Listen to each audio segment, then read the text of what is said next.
Primeiramente, bom dia, boa tarde, boa noite. Meu nome é Bruno Cândido dos Santos e estou aqui com meu colega João Henrique Erzíler Lemos para que nós apresentemos o trabalho Reflexões sobre a pandemia do novo coronavírus e o transporte rodoviário de passageiros no Brasil. Eu sou doutorando em Geografia pela Universidade de São Paulo e o João é mestrando em Geografia pela Universidade Federal da Fronteira Sul, no campus de Chapecó, no oeste de Santa Catarina. Bom, nós organizamos a apresentação conforme os itens dispostos no artigo, então tem uma breve introdução, um tópico em que discutimos o transporte rodoviário de passageiros no Brasil, a dispersão da Covid-19 pela rede urbana e pela rede rodoviária, para que no quarto tópico possamos debater as iniciativas de redução e interrupção dos fluxos pelo território nacional, e o último item, antes das considerações finais, evidentemente, é sobre avanços tecnológicos e propostas para a retomada dos serviços do transporte rodoviário. Bom, por que a gente optou por discutir o tema do transporte rodoviário? Além de ser o tema de pesquisa, tanto minha quanto do próprio João, o sistema de movimento rodoviário tem uma importância enorme, porque ele atende a uma diversidade muito ampla de cidades na rede urbana brasileira. O transporte rodoviário de passageiros, ele está em cidades grandes, metrópoles, cidades de porte médio, cidades pequenas, em praticamente todas as unidades da federação. E nós tivemos, num contexto de pandemia, a dispersão do vírus pelas redes geográficas, pela rede urbana, pela rede rodoviária, pela malha aérea, pela rede do transporte aéreo, e assim sucessivamente. Portanto, o objetivo desse artigo é justamente debater o transporte rodoviário ao longo dos meses da pandemia do novo coronavírus. Lembrando que a pandemia ainda não passou, não terminou, não tivemos nenhum tipo de vacinação ou algo que fosse, mas nós tivemos, sobretudo nos meses iniciais de pandemia, um conjunto muito múltiplo de iniciativas, de intervenções, de interrupção de serviços, Nós temos ainda uma retomada, de certo modo, lenta, que tem ocorrido ao longo dos últimos 2, 3 meses, que ainda não se concluiu totalmente. Bom, transporte rodoviário no Brasil, ele é um serviço público, delegado pelo Estado. Quem presta esse serviço são empresas privadas. Nós não temos nenhuma empresa pública, ao menos no âmbito interestadual, prestando esse tipo de serviço. Talvez o único caso de empresa pública, porém no âmbito intermunicipal, seja o Departamento Autônomo de Transportes Coletivos, lá da cidade de Rio Grande, no Rio Grande do Sul, que faz uma linha rodoviária entre Rio Grande e a capital. Talvez esse seja um dos pouquíssimos casos. No âmbito federal, é a Agência Nacional de Transportes Terrestres que cuida, com o serviço semi-urbano e rodoviário. A diferença básica entre um e outro é que no semi-urbano os passageiros podem ir em pé, a cobrança pode ser feita no interior do veículo, são ônibus do tipo urbano, 2 portas para embarque e desembarque, uma porta com elevador para cadeira de rodas, assim por diante. E o rodoviário, aquele que não pode passageiro em pé, o ônibus só tem uma porta, é proibida a cobrança no interior do veículo, e assim sucessivamente. E as unidades federativas têm regulamentações próprias. Então, em alguns estados, por exemplo, o serviço denominado rodoviário pode transportar lotação parcial em pé, em relação ao coletivo, alguns permitem cobrança de tarifa no interior dos veículos, enfim, nós temos aí 26 unidades federativas com transporte rodoviário e cada uma tem ali um seu conjunto de especificidades. O Distrito Federal não tem transporte rodoviário interno, porque são linhas urbanas dentro de Brasília. Bom, e aí nós temos um mapa desse ano que mostra os municípios atendidos por linhas interestaduais reguladas pela ANTT. São 2.036 municípios no total. Nós temos uma certa densidade ao longo de grandes eixos rodoviários, como, por exemplo, no centro-oeste, com a BR-153, como, por exemplo, no estado de Rondônia, no entorno da 364, e assim sucessivamente, ou mesmo ainda ali em São Paulo, Rio de Janeiro, em torno das principais cidades, e o mesmo se aplica a outras regiões como o Sul, Nordeste, e assim sucessivamente. Lembrando que, em boa parte das unidades federativas, esse âmbito interestadual é complementado pelo intermunicipal. Então, muitas vezes, um deslocamento não é coberto por uma linha interestadual, mas o intermunicipal faz o complemento desse trajeto. E aí, um comparativo relativamente recente, a partir do início da década passada, que o transporte rodoviário, considerando o semi-urbano e também o rodoviário de longa distância, ele teve uma perda, né, de passageiros, sobretudo no âmbito de longa distância, pois o avião propicia, né, possibilita deslocamentos muito mais rápidos em relação ao transporte rodoviário. Então, essa perda, por exemplo, de passageiros se deve, sobretudo, aos fluxos entre capitais de estado, né, em que o transporte aéreo se mostra mais competitivo, mais barato e, evidentemente, muito mais rápido. Né? Um exemplo muito didático, uma linha de São Paulo ao Salvador de ônibus, são 34 horas de deslocamento em média, ao passo que de avião é 1h40. Né? Descontando, obviamente, todos os procedimentos de embarque e desembarque nesse processo. Bom, pessoal, como o Bruno comentou, eu sou mestrando em Geografia aqui na cidade de Chapecó, em Santa Catarina, e eu vou tratar um pouco agora da questão da dispersão do vírus no território brasileiro. A geografia tem uma das categorias fundamentais que é de análise, que é a rede urbana. Né? Quando nós entrecruzamos, teórico-conceitualmente, rede urbana e rede rodoviária, né? Ou seja, as cidades que são articuladas por meio de trocas, intercâmbios de pessoas, de mercadorias, valores, capitais, e a rede rodoviária, que representa um modal central para o deslocamento no território brasileiro, entre cidades grandes, cidades pequenas, entre as metrópoles, capitais de estado, enfim, nós observamos que há uma preponderância desse meio de articulação território nacional para a difusão do vírus. Existem estudos que apontam o papel do transporte rodoviário como um dos vetores de difusão do vírus no contexto brasileiro. Ou seja, inicialmente, houve entrada no território brasileiro, sobretudo pelo transporte aéreo, ou seja, houve uma importação desse vírus, houve uma entrada por meio de transporte aéreo regular envolvendo outros países do território brasileiro, que atingiu inicialmente as principais cidades do país, sobretudo São Paulo e Rio de Janeiro, e também houve contextos posteriores, ainda envolvendo o transporte aéreo, para a dispersão do vírus para cidades que são mais relevantes no sentido das suas regiões.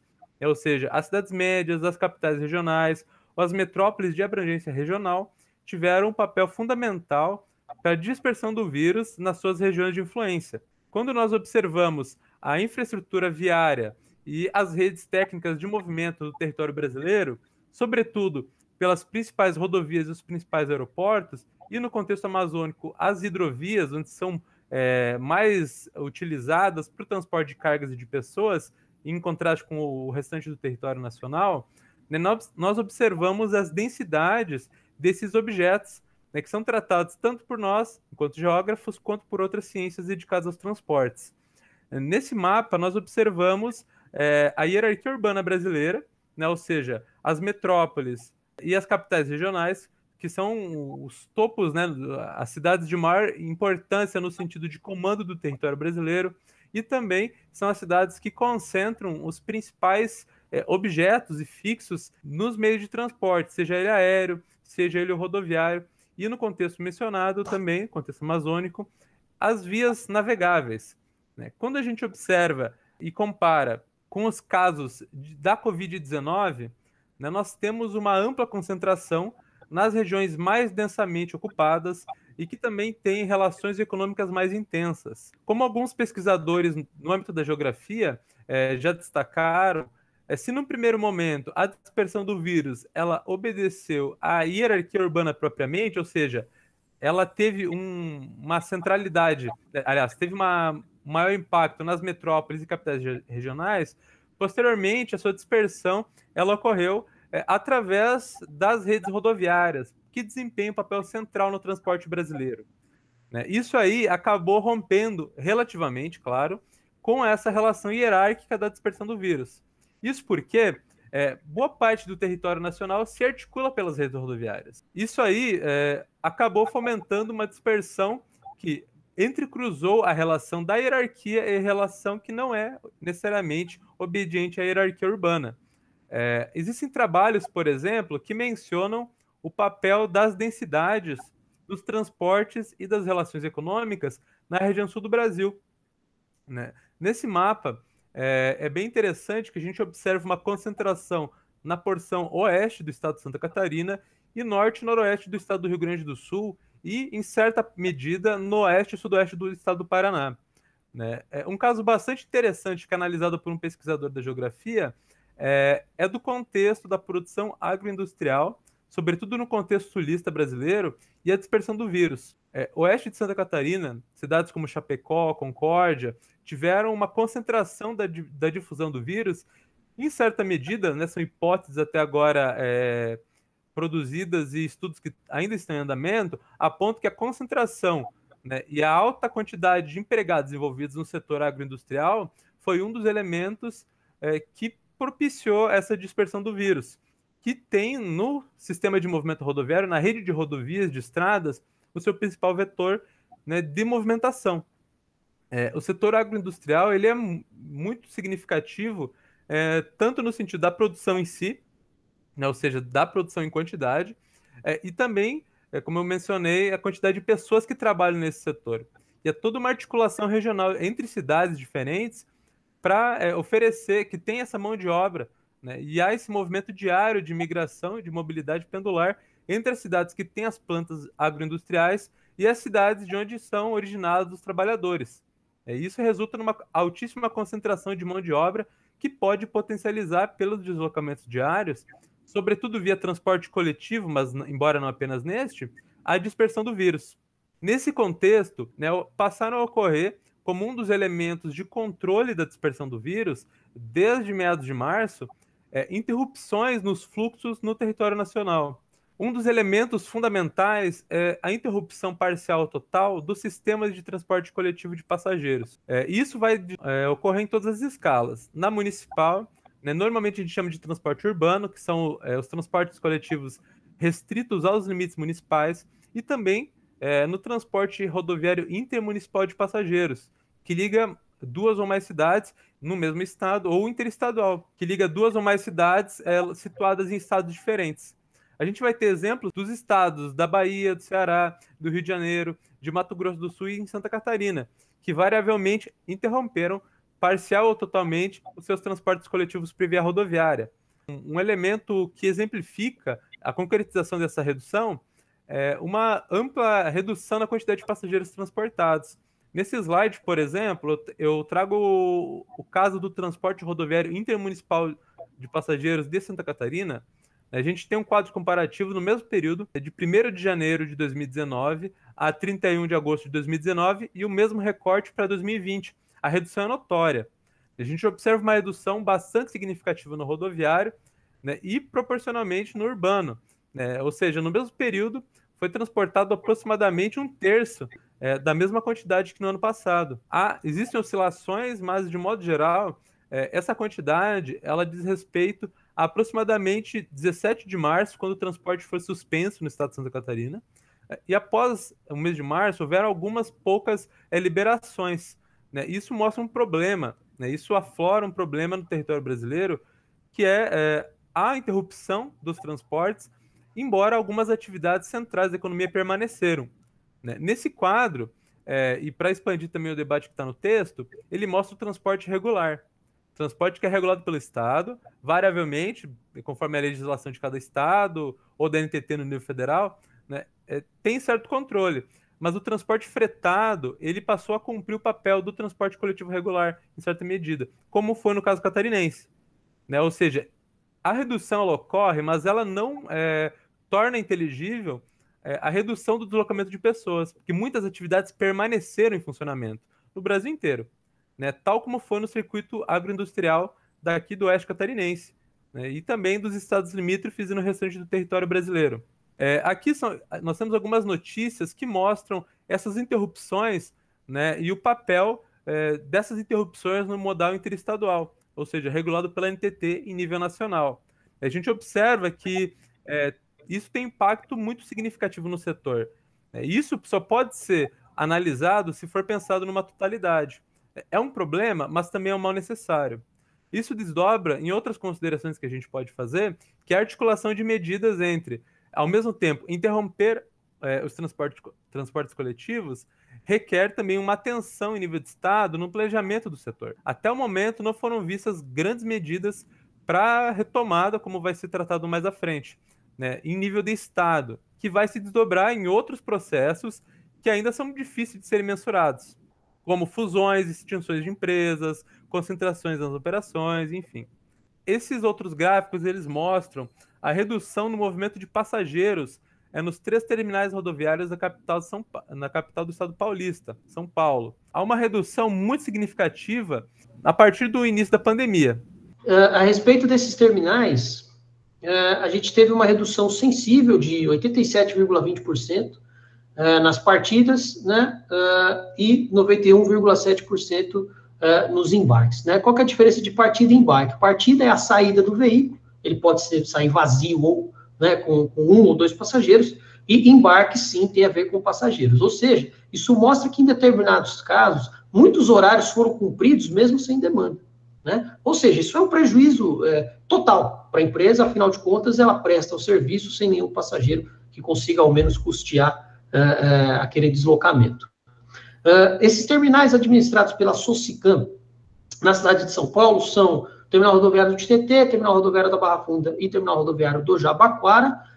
O Terminal Rodoviário do Jabaquara faz apenas serviços intermunicipais da capital em direção ao litoral, Santos, São Vicente, Praia Grande, Itanhaém, Mongaguá e Peruíbe, ao passo que os outros 2 terminais mesclam entre si o intermunicipal paulista com o interestadual e também o internacional, né, que foram fluxos que foram interrompidos prontamente com o fechamento de fronteiras de vizinhos como Paraguai, Argentina, Uruguai e assim por diante. Né? Então, foi uma redução, de fato, muito abrupta.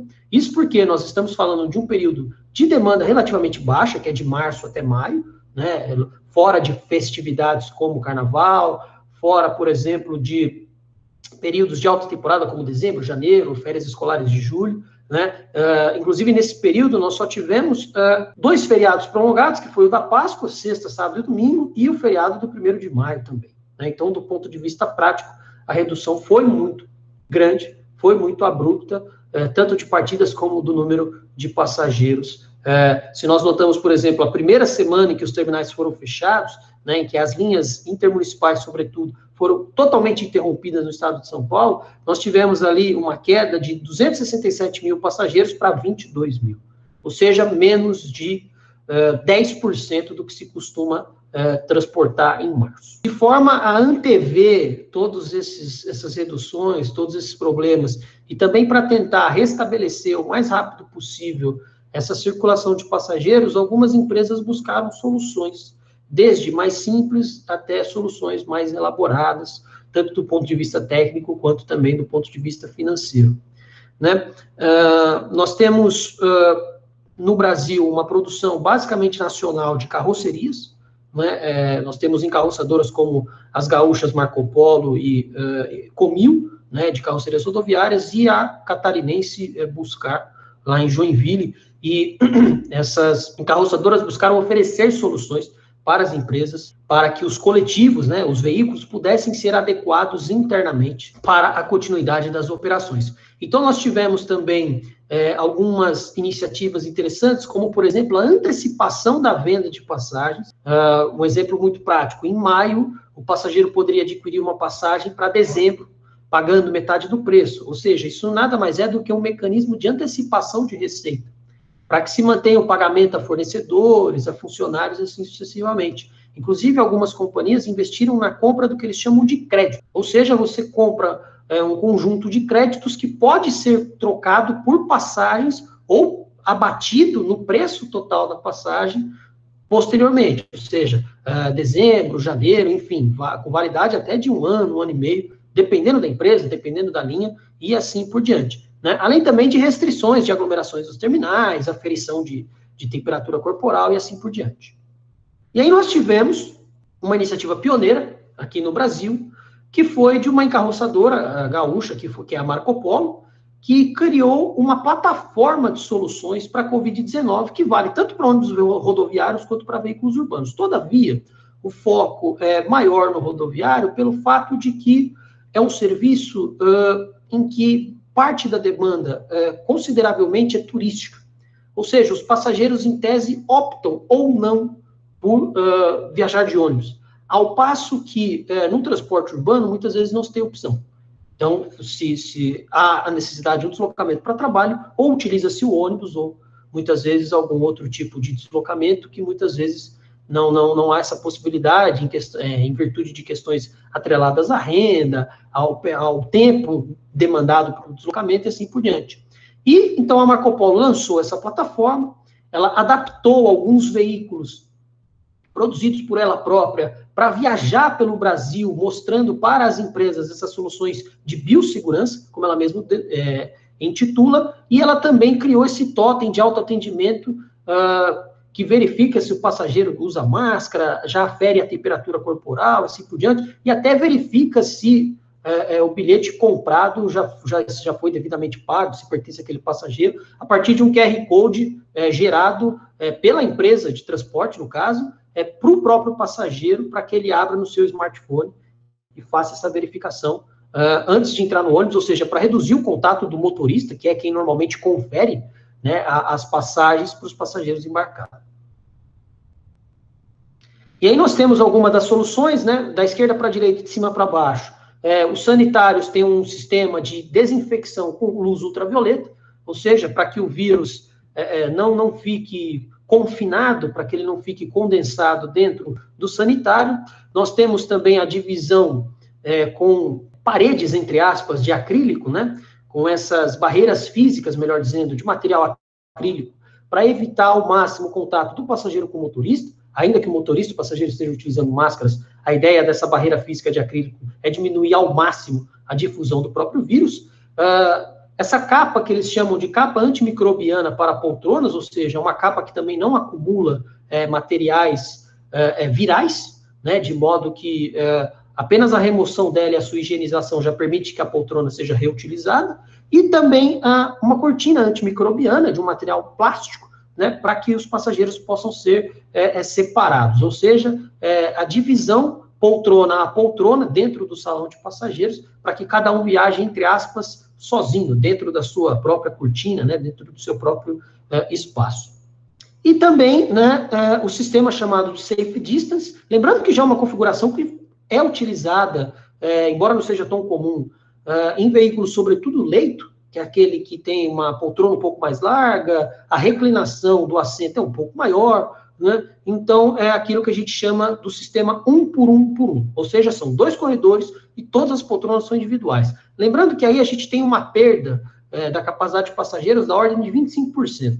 Né? Um veículo mais ou menos desse comprimento, né? No caso ali, esse veículo interno é a foto, essa parte interna, melhor dizendo, é daquele veículo que está exposto 2 slides anteriores inteiramente. Então, por exemplo, aquele veículo, considerando o comprimento dele, espaçamento entre as poltronas, tem mais ou menos 42 lugares, se for naquele esquema convencional que a gente conhece, o sistema 2x2, ou seja, duplas de um lado, duplas do outro lado, com corredor central. Nesse caso aqui, ele vai ter 33 assentos, né, porque serão 11 de um lado, 11 do outro, né, 11 com 11, 22, e ali 11 também um pouquinho antes do banheiro, um espaçamento um pouquinho menor, enfim, a gente tem ali mais ou menos 33, 32 poltronas, depende muito da configuração interna. Lembrando que cada empresa pode ou não solicitar esse tipo de configuração, não há nenhuma obrigatoriedade em lei para que todos os ônibus, a partir de então, sejam fabricados com essa configuração, ou seja, todas essas soluções são opcionais,